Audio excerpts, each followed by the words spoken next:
Hari ini saya ingin melanjutkan firman Tuhan yang kita mulai minggu lalu, yaitu tentang the covenant of peace, perjanjian damai. Kalau bulan sebelumnya kita bicara tentang perjanjian berkat, sekarang kita akan belajar jenis perjanjian yang lain yang Tuhan tawarkan kepada kita, yaitu perjanjian damai. Nah, dalam bagian firman Tuhan hari ini, saya ingin membagikan kepada saudara satu firman Tuhan yang judulnya adalah damai sekalipun. Jadi dalam perjanjian damai itu ada satu jenis damai yang saudara dan saya bisa miliki di dalam Yesus, yaitu damai sekalipun. Apa maksudnya? Artinya begini saudaraku, mudah buat kita merasakan damai dan sukacita jikalau pengharapan kita terpenuhi. Kalau saudara bekerja, pekerjaan saudara, bisnis Anda maju, gampang merasa damai. Otomatis kita merasa happy. Kalau saudara berdoa dan instantly mujizat Tuhan kerjakan dalam hidup saudara, itu gak butuh perjuangan untuk kita bisa merasakan sukacita di dalam hati kita. Kalau saudara menaburkan benih profetik dan seketika itu tiba-tiba tingkap langit terbuka. Mujizat keuangan terjadi, belenggu hutang dipatahkan. Dan Anda menikmati berkat-berkat yang luar biasa. Otomatis sukacita saudara akan meluap di dalam hidup saudara. Tapi pertanyaannya begini, bagaimana kalau pengharapan saudara belum terpenuhi? Bagaimana kalau saudara berdoa dan mujizat belum terjadi? Bagaimana kalau saudara sudah bekerja, Anda all out, Anda sudah lakukan yang terbaik, akan tetapi pekerjaan saudara belum membuahkan hasil, belum ada kemajuan. Bahkan mungkin kemunduran yang Anda alami. Bagaimana kalau saudara menaburkan benih profetik dan nothing happen? Sampai sekarang yang lainnya ngalami mujizat, tapi saudara sendiri rasanya belum ngalami apa-apa. Anda belum bisa bersaksi apa-apa. Pertanyaannya, apakah saudara masih tetap bisa merasakan damai sejahtera itu dalam hati saudara?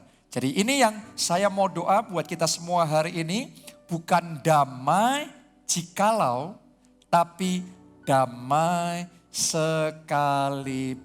Saya berdoa damai sekalipun itu hari ini diimpartasikan dalam hati saudara.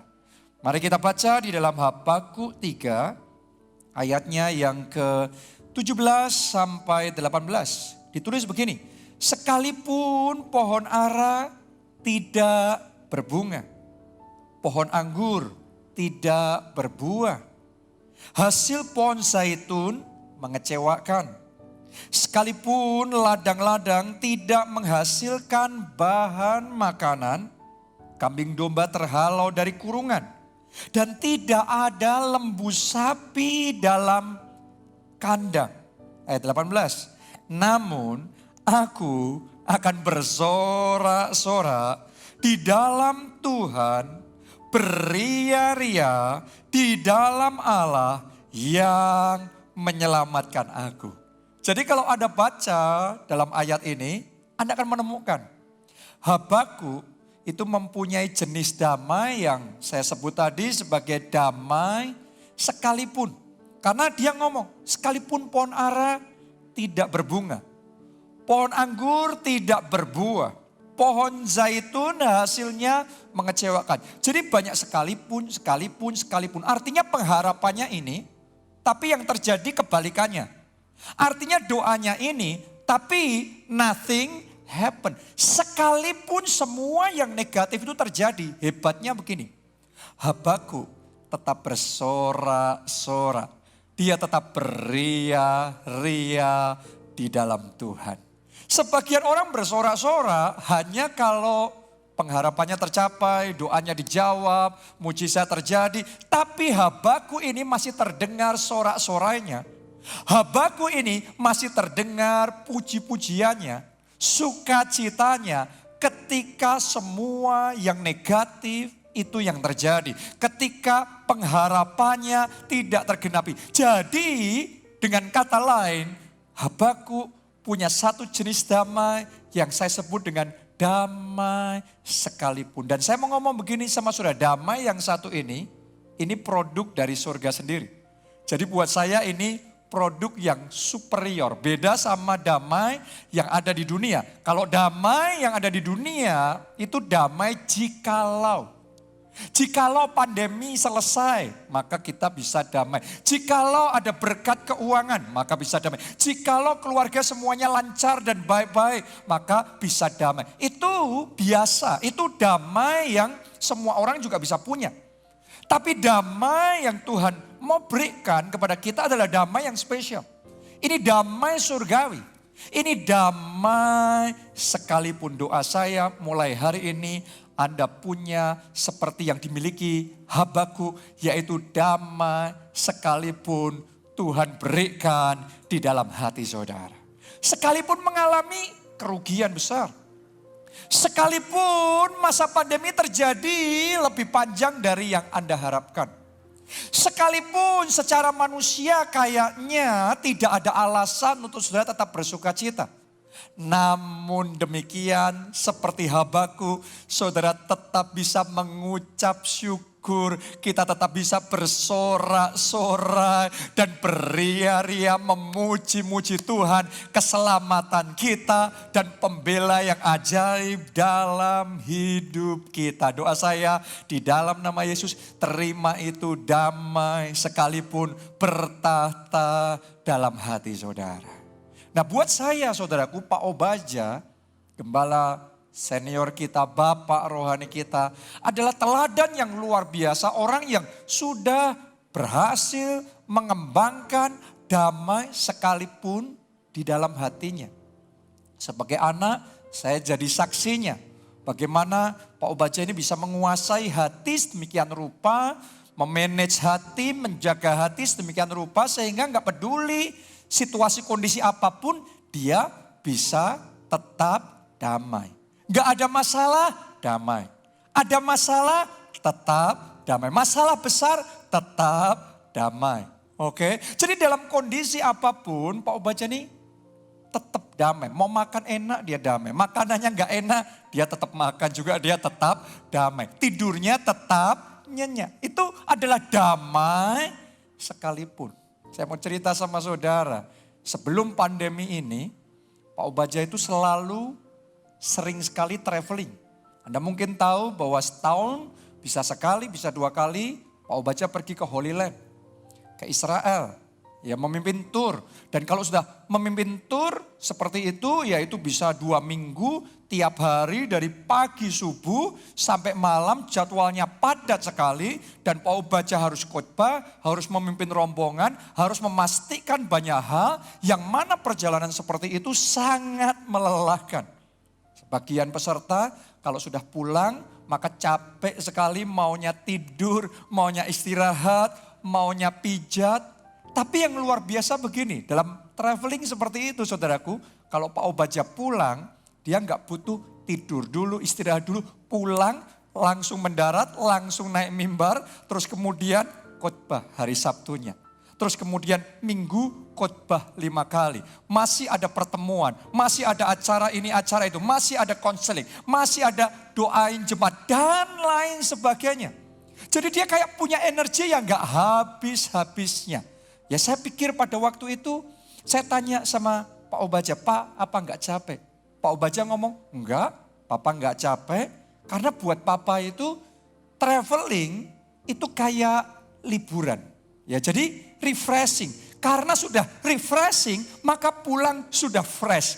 Pulang sudah segar. Karena itu begitu pulang sudah langsung siap untuk melayani. Jadi traveling dia damai, traveling dia sukacita. Oke. Karena Pak Obaja ngomong begitu, saya pikir karena Pak Obaja suka traveling refreshing, maka no problem buat dia.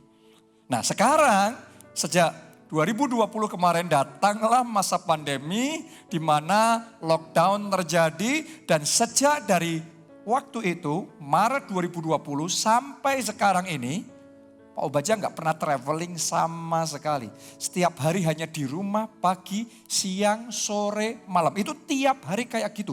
Berbulan-bulan sudah, sekarang hampir setahun, sudah setahun saudaraku, setahun seperti itu. Ya jadi saya berpikir dalam benak saya, Pak, kalau biasanya suka traveling, sekarang nggak pernah traveling, harus di rumah terus. Jangan-jangan Pak Obaja stres, jangan-jangan Pak Obaja tertekan. Jadi saya tanya, gimana Pak? Sekarang kan nggak bisa traveling, harus di rumah terus. Papa stres nggak? Sudah tahu nggak jawaban Pak Obaja apa?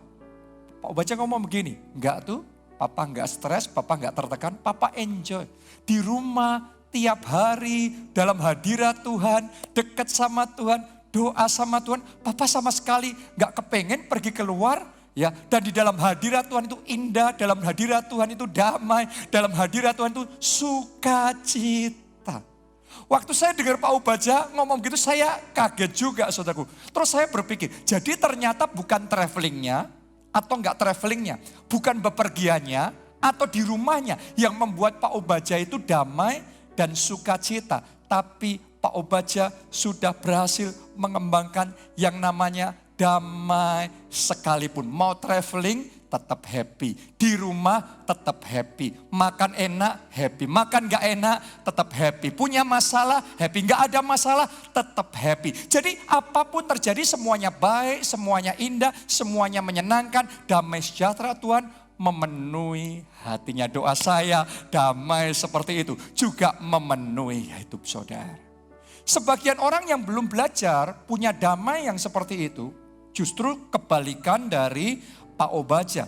Sebagian orang yang belum belajar mengembangkan damai sekalipun, kadang-kadang saya ketemu sama orang-orang tertentu, mau traveling ada aja yang salah. Di rumah juga ada yang salah. Makan ini salah, makan itu salah. Semuanya serba tidak menyenangkan, semuanya menjengkelkan, semuanya membuat dia marah, semuanya rasanya jelek semuanya.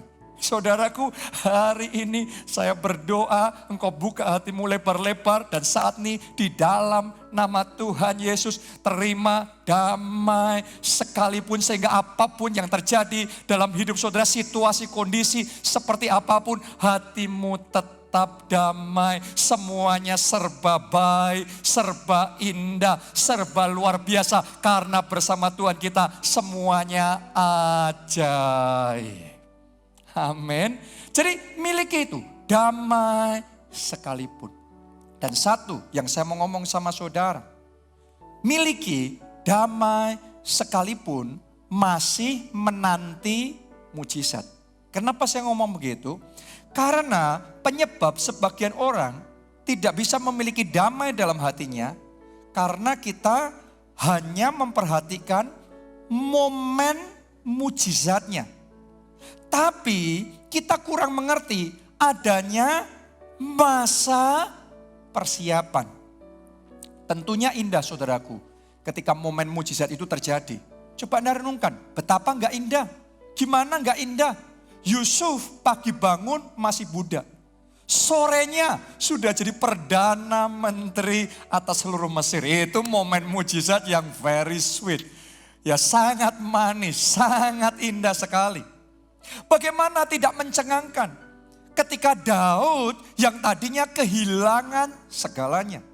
Dia perkemahannya dibakar, istri, anaknya, hartanya, semuanya itu habis. Tapi dalam sekejap mata Tuhan pulihkan Daud. Dan setelah itu gak lama langsung Tuhan angkat Daud jadi raja yang sangat berkuasa. Jadi dalam sekejap momen mujizat terjadi, keadaan Daud berubah dari bawah naik langsung ke atas. Kalau kita melihat yang itunya, wow, itu pasti perasaannya melambung. Itu benar-benar kesaksian yang hebat dan yang luar biasa. Benar? Sama seperti di zaman sekarang ini. Kalau saudara mendengarkan kesaksian-kesaksian sesama jemaat keluarga Allah, sakit kanker, stadium 4, dibawa ke dokter, gak bisa sembuh, sampai ke luar negeri, gak bisa sembuh. Tapi kemudian kuasa Allah bekerja, mujizat terjadi. Dan kemudian kankernya tiba-tiba lenyap. Dan dia sembuh total oleh kuasa Tuhan. Kalau kita dengar kesaksian itu kita pasti tercengang. Kita pasti wow, benar-benar luar biasa Tuhan kita itu. Kalau kita dengar kesaksian jemaat keluarga lah yang lain. Tiba-tiba dapat rumah mujizat. Tiba-tiba dapat tanah mujizat. Saudaraku, Anda pasti wow, melonjak kegirangan. Kenapa? Karena momen mujizat itu selalu indah. Momen mujizat itu selalu luar biasa. Tapi hari ini saya mau ajak saudara untuk menyadari. Ada momen mujizat, tapi juga ada masa penantian. Masa persiapan. Anda harus ngerti. Memang benar Yusuf ketika hari itu diangkat jadi Perdana Menteri, itu luar biasa benar momen mujizatnya. Tapi Anda juga harus menyadari dari sejak Yusuf menerima janji Tuhan bahwa dia akan jadi penguasa yang besar. Sampai dia benar-benar mengalami penggenapan janji Tuhan. Sampai benar momen mujizat itu terjadi. Ada yang namanya masa persiapan. Ada yang namanya masa penantian. Dan itu waktunya nggak singkat. Buat Yusuf itu belasan tahun. Jadi kalau saudara hanya zoom, hanya memperbesar momen mujizat. Tapi Anda nggak ngerti ada masa persiapan yang sudah mereka lalui. Terus Anda bandingkan sama dirimu sendiri. Nggak heran saudara stres. Karena kalau saudara belum tiba momen mujizatnya, masih ada di masa persiapannya. Engkau pikir nggak ada masa persiapan, pasti tertekan, pasti kecewa, gampang untuk bisa hambar dan gampang untuk bisa kecewa sama Tuhan. Daud juga loh, memang hebat, luar biasa dia diangkat jadi raja. Tapi Anda harus tahu, dari sejak Daud diurapi jadi raja oleh Nabi Samuel, berarti urapan Tuhan, panggilan Tuhan, rencana Tuhan sudah dinyatakan. Janji Tuhan sudah dinyatakan. Sampai Daud jadi raja benar-benar itu butuh waktu belasan tahun. Anda harus ngerti. Dan setelah Daud diurapi jadi raja, Daud gak langsung jadi raja loh. Daud jadi pembantunya raja, asistennya Raja Saul. Bahkan dia dibenci oleh Raja Saul. Dia mau dibunuh oleh Raja Saul. Dia harus lari terlunta-lunta. Dia di gua Adulam. Dia ngalami banyak penderitaan, banyak kesulitan di dalam hidupnya. Itu adalah masa persiapan. Dan Daud pun harus mengalami masa persiapan tuh sebelum dia sampai pada momen mujizatnya. Doa saya dalam hidup saudara tahun ini momen mujizat saudara datang. Momen mujizat saudara terjadi. Kesembuhan saudara terjadi. Breakthrough dan terobosan kemenangan-kemenangan terjadi. Oke, dan saya percaya banyak dari saudara yang akan bersaksi. Memang tahun ini momen mujizat saudara. Tapi mungkin ada sebagian dari saudara yang saat ini seperti Daud, seperti Yusuf harus melalui yang namanya masa persiapan. Kalau saudara bisa menyadari ada momen mujizat dan ada masa persiapan. Sekarang waktunya saudara ada di masa persiapan. Saya mau ngomong begini. Orang yang bisa melihat keseimbangan antara momen mujizat dan masa persiapan, hatinya bisa tetap damai dan tetap tenang. Apapun boleh terjadi, mungkin yang lainnya sudah diangkat, yang lainnya sudah mengalami mujizat. Tapi Anda rasanya kok belum sendiri, tapi Anda tahu momen mujizatku pasti datang. Saat ini masa persiapan, aku tahu Allah turut bekerja dalam segala perkara untuk mendatangkan kebaikan. Dan ketika momen mujizat Anda tiba, Anda akan punya kesaksian yang lebih besar, kemenangan yang lebih besar. Tuhan yang kenyatakan dalam hidup saudara. Oke, jadi sadari ada masa persiapan. Bahkan begini, tolong dengarkan apa yang saya katakan. Tuhan Yesus pun butuh waktu 30 tahun terus bertumbuh dalam roh, dalam pengurapan, makin besar, makin disukai oleh Allah dan manusia sebelum akhirnya momen mujizatnya tiba. Anda boleh baca di Alkitab, baru ketika dia berusia 30 tahun, dia dibaptis air, dia mengalami kepenuhan Roh Kudus. Sejak saat itu, hidup Tuhan Yesus berubah total. Tadinya tidak dikenal. Sekarang gak ada yang gak kenal. Oke, tadinya nobody, sekarang somebody. Tadinya gak pernah ada mujizat, tetapi begitu momen itu tiba-tiba banjir mujizat. Sepatah kata saja dia ucapkan dan mujizat terjadi, kesembuhan terjadi. Dia baru datang ke satu tempat, iblis dan roh-roh jahat sudah lari ketakutan. Dia berdoa buat yang mati dan yang mati disembuhkan. 5 roti 2 ikan, dia mengucap syukur dan itu bisa berlipat kali ganda, memberi makan 5.000 orang. Dan masih sisa 12 bakul. Dan begitu banyak mujizat-mujizat yang spektakuler yang dialami Tuhan Yesus setelah momen mujizatnya datang. Tapi ketika masa persiapan, dia masih harus lalui kayaknya nothing. Ada nggak di sini yang ngalami kayak nothing? Kayak Anda berdoa dan nothing happen. Anda berjuang dan gak ada kemajuan, gak ada terobosan.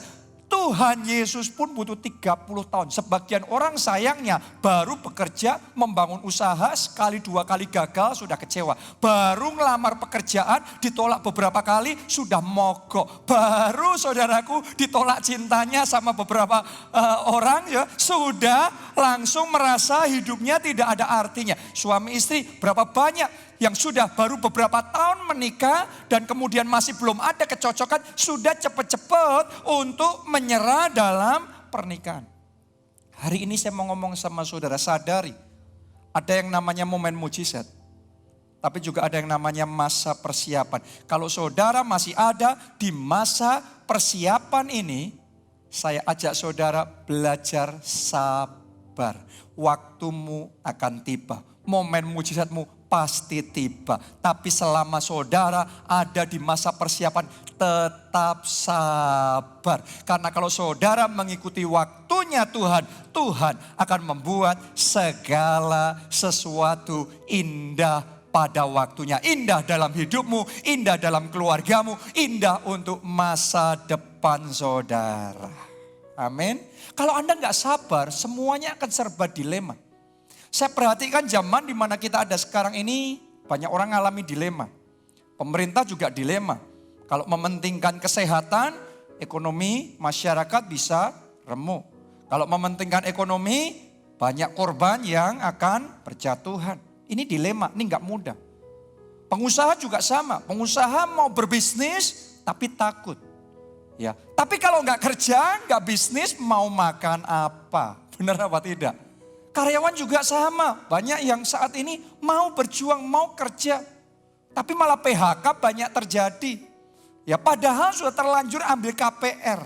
Kalau diteruskan bayarnya pakai apa? Tapi kalau dihentikan akhirnya rugi besar. Akhirnya bisa kehilangan rumah tersebut. Jadi keadaan sekarang ini banyak orang sedang mengalami dilema. Dan kalau sudah dilema seperti itu, kita nggak belajar firman Tuhan, akhirnya gampang sekali kita jadi stres. Banyak orang saudaraku stres, kenapa? Karena nggak tahu hasil akhirnya. Nggak ngerti nantinya bakal seperti apa, endingnya seperti apa.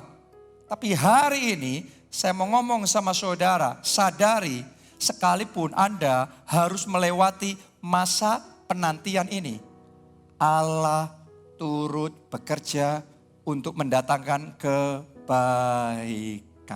Memang dunia sedang berubah dan saya percaya kita gak akan kembali persis seperti zaman dulu. Tapi saya mau ngomong sama saudara, akan ada tatanan yang lebih baik yang Tuhan akan berikan kepada saudara dan saya. Akan ada cara bekerja yang lebih efektif. Akan ada saudaraku cara menata segala sesuatunya, mengelola segala sesuatunya dengan lebih maksimal. Banyak orang akan punya keseimbangan hidup yang lebih baik. Antara bekerja dan di dalam rumah, antara beribadah dan kemudian bekerja. Kita akan mempunyai keseimbangan hidup yang lebih baik, hidup yang lebih sehat, hidup yang lebih bahagia, dan hidup yang lebih sukacita. Kalau saudara percaya Allah turut bekerja dalam segala perkara untuk mendatangkan kebaikan. Hari ini saya ajak saudara ambil keputusan untuk berhenti khawatir, berhenti gelisah, dan mulai ambil keputusan untuk bersukacita.